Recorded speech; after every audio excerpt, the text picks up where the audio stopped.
So now I'm going to continue the chapter 6 and talk about the adrenergic receptors, about their types. The adrenoceptors, as we know, they belong to two main families. So there are two types of receptors, of adrenoceptors. The first one is called alpha, and the second one is beta. So this classification is based on the response of the receptors to their adrenergic agonists. What are usually the main adrenergic agonists? The first one is epinephrine, the second one is norepinephrine, and the third one is isoproterenol.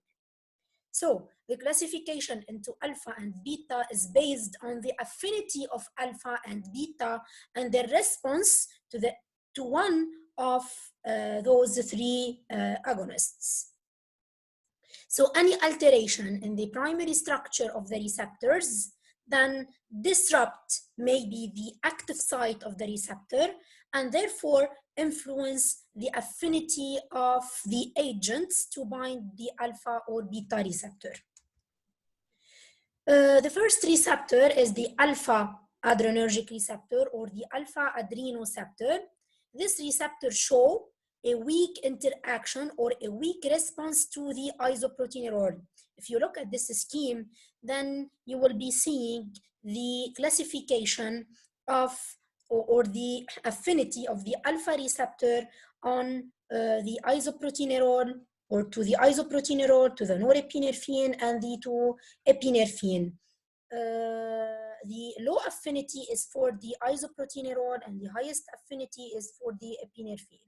The norepinephrine is moderately or has a moderate affinity to the alpha receptor. So then the alpha adrenoceptors show a weak response to the isoproterenol and show a high response to the naturally occurring catecholamine, specifically for the epinephrine and to a less extent, the norepinephrine. They are subdivided into two subgroups. So the alpha adrenoceptors are divided into two groups, the alpha 1 and the alpha 2 receptors. So now this classification is based on the affinity for any alpha agonists or any alpha blocking drugs. So depending on the agonist or on the blocking drug, they show two types of affinities belonging to the same alpha receptor. That's why the alpha receptors are now known to be classified into two types. One is called alpha 1 and the second one is called alpha 2. For example, the phenylephrine is a drug that shows a high affinity to alpha 1 receptor compared to a low affinity of the alpha 2 receptor. Another drug that it is called clonidine. The clonidine show high affinity to alpha 2 receptor by binding it selectively when compared to a less affinity and therefore less effect when it binds the alpha 1 receptor. Regarding the alpha 1, now if you look at this scheme represents a presynaptic neuron and a postsynaptic element represented by an effector organ. And on both elements, you can find alpha adrenoceptors. The alpha 1 is present on the postsynaptic membrane, and the alpha 2 is present on the presynaptic membrane. So now back to the alpha 1 receptor. The alpha 1 is present on the postsynaptic membrane, and it is involved in mediating the contraction or the constriction of the smooth muscle. So here, we may suppose that this effector organ may be a smooth muscle that belongs to the vessels, for example, to the intestine, to the muscle. When the norepinephrine binds the alpha 1 receptor, then the alpha 1 receptor is now activating or triggering a cascade involving a G protein activation by activating the phospholipase enzyme C that degrade the phospholipids into IP3 and into diacylglycerol. So as you remember, the diacylglycerol activate a protein kinase that activate phosphorylation involved in many intracellular response, while the IP3 stimulate the influx or the opening of calcium channel, and therefore their release from the SER, from the smooth endoplasmic reticulum to the cytoplasm of the effector cell, causing them a contraction of the skeletal muscle. So this is how the activation of the alpha-1 receptor by the norepinephrine cause a contraction of the smooth muscle.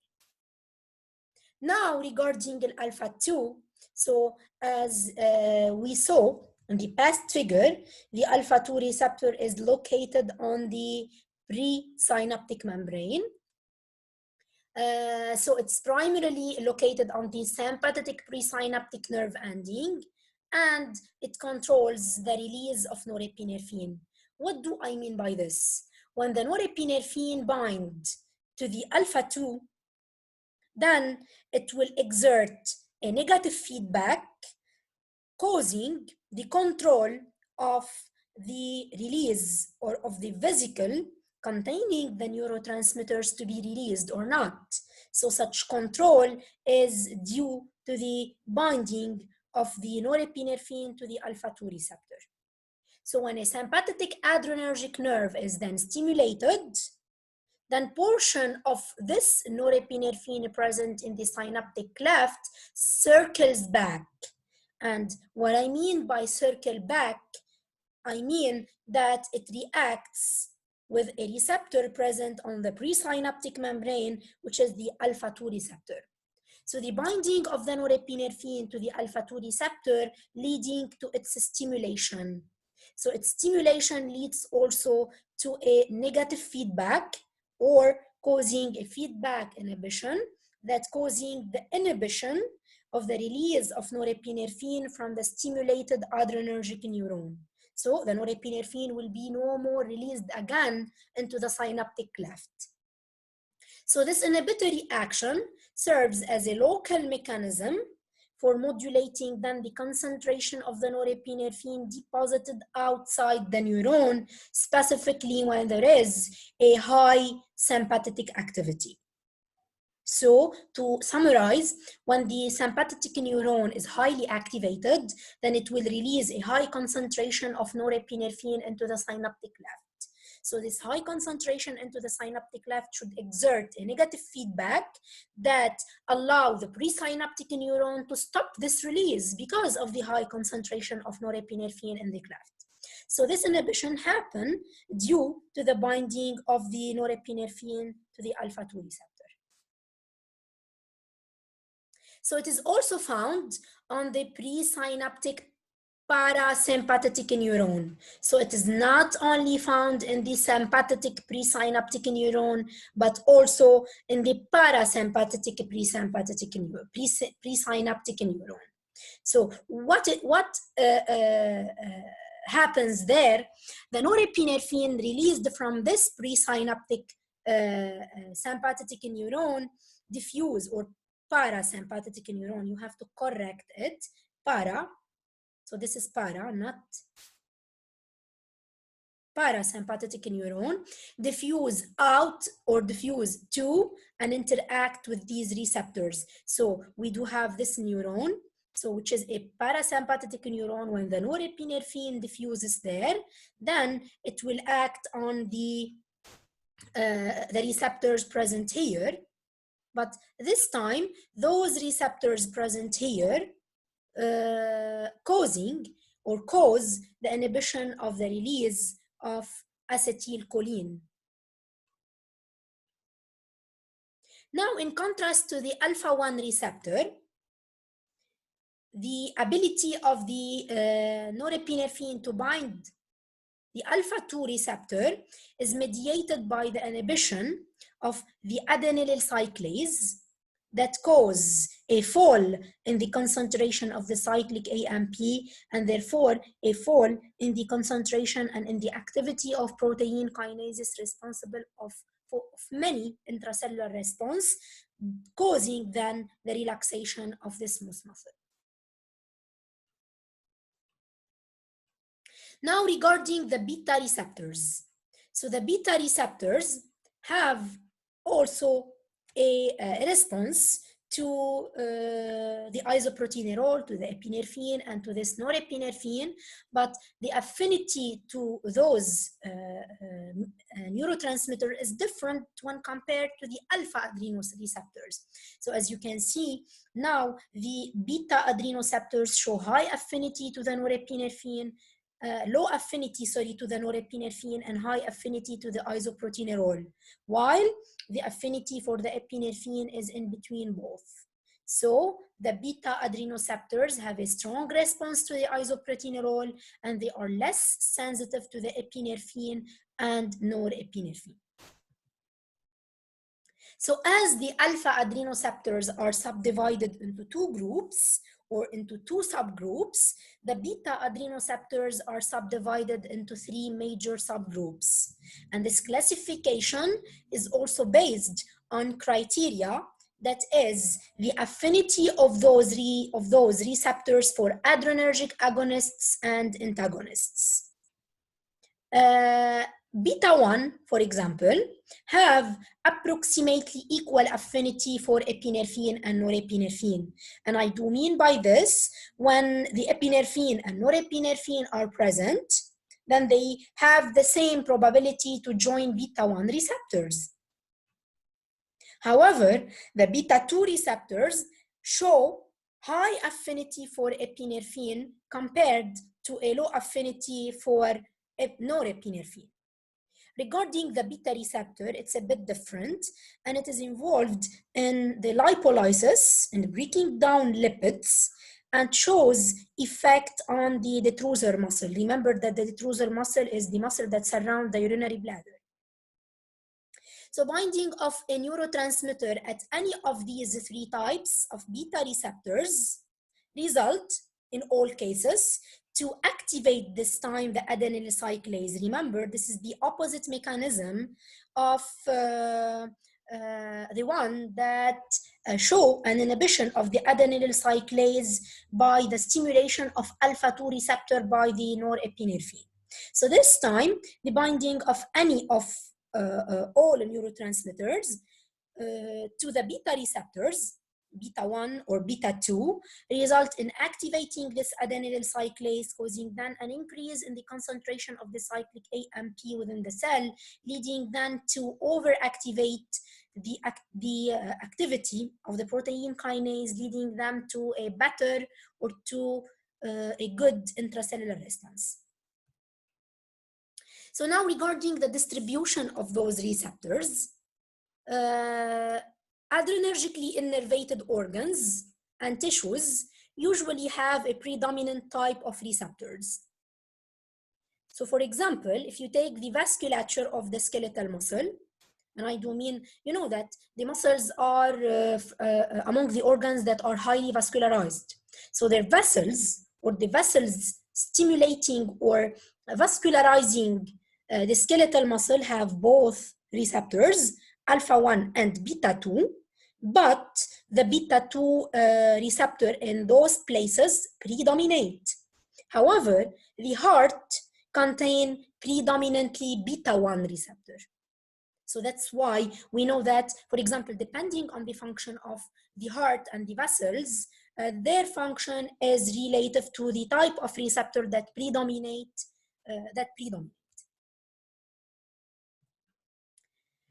So now this is a brief summary about some responses that are mediated by the activation of one of the adrenoreceptors.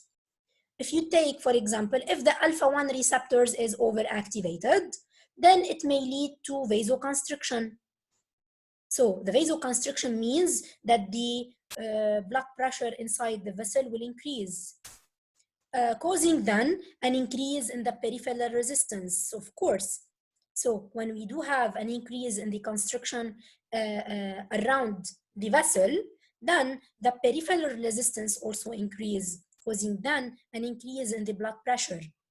So The activation of alpha-1 receptor also causes mydriasis, which is the constriction of the pupil. It causes also an increase in the closure of the internal sphincter of the bladder. Now, the stimulation of the alpha-2 receptor, as I said, it inhibits the adenylyl cyclase that exert a negative feedback on the norepinephrine to be released, thereby causing then an inhibition of the norepinephrine release. It also causes an inhibition also of the release of the acetylcholine, as I explained. So the stimulation of also alpha-2 receptors cause an inhibition of the insulin release, thereby, of course, increasing the blood glucose concentration. Now, regarding the beta receptors, specifically beta-1 and beta-2, so to start, the stimulation of beta-1 receptors causes tachycardia. It causes also an increase in the degradation of lipids. It causes also an increase in the contraction of the myocardium, which is the muscle layer of the heart, and also an increase in the release of the renin. And you know the renin, it is an enzyme that it is released by the kidney system. And of course, the detail or the chapter that concern the drugs related to the kidney system will be discussed later in another chapter. Now, the stimulation of the beta-2 receptor lead to vasodilation, which is the opposite mechanism of the vasoconstriction due to an overactivation of the alpha-1 receptor. Then the vasodilation is followed by a decrease then in the peripheral resistance. It may also cause a bronchodilation and an increase in the muscle and liver glycogenolysis, as well as in the increase in the release of glucagon. So the increase in the glucogenolysis, it means that increase in the breaking down of glycogen. And you know that the glycogen is a polymer of glucose. When the glycogen is broken, then it will lead to the release of high concentration of glucose in the blood circulation. So it may cause also an increase in the relaxation of the uterine smooth muscle in females. So now, regarding the desensitization of the receptors. What do I mean by desensitization? We know that the meaning of sensitization means that sensitive. And the receptor, when we talk about or when we said, for example, a receptor is sensitive to a drug, it means when the drug is present, then this drug will be able to bind this receptor, and then it will induce or provoke a mechanism that happens inside the cell. While here, when we talk about desensitization, the D means absence. So the receptor, in presence of the neurotransmitter, will no more sensitize. So it will never lead maybe to the same response as before. So the receptor is not sensitive again to a high concentration of the neurotransmitter. And this is maybe due to the prolonged exposure to the catecholamine. So what do I mean by this? When the norepinephrine, for example, bind to the receptor for a long time, and maybe in the first few times the receptor responds and will be sensitive to the norepinephrine. But when the norepinephrine remains on the receptor for a long time, then it will reduces the responsiveness of these receptors, desensitize. This is what we call desensitization. So what are now the three mechanisms that explain why the desensitization occurs? First, sequestration of receptors. So what do I mean by sequestration of receptors? So that they are unavailable for interaction with ligand. And I do mean by sequestration of receptors, it means that, for example, if we inject, or if the presynaptic neuron release the norepinephrine with a small concentration, this small concentration will bind a certain number of receptors present on the postsynaptic membrane. As much as the concentration of norepinephrine increase in the cleft, then more receptors will be overactivated and will be able to rebind or rehire the norepinephrine. And then after the sequestration of all receptors, even if we increase the concentration of norepinephrine in the cleft, we do have, or we do not have any receptor that is now available to bind the norepinephrine, and therefore the presence of high concentration of norepinephrine did not causing or did not influence the receptor to respond again. The second mechanism is the downregulation. And downregulation means that something happened inside the post-synaptic membrane, causing the disappearance of a certain number of receptors, either or by their destruction or by a pathway that involved from the beginning a decrease in their synthesis process. The third mechanism that has been suggested is the inability to couple to a G protein. You know that the receptors that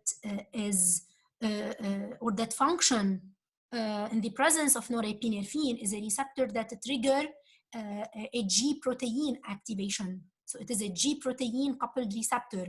So the third mechanism, or the third possible mechanism, is there are maybe a defection in the G protein. So even if the norepinephrine is present and the receptor is also present, maybe there is a problem in the sequestration of the G protein.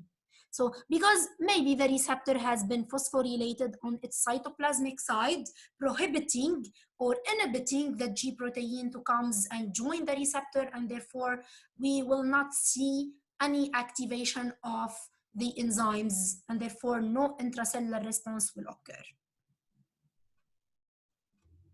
So now I end this part and I will continue to explain the characteristics of adrenergic agonists in the next session. Have a good day. If you have any questions, please do not hesitate to mark the question and I will answer you as soon as I can.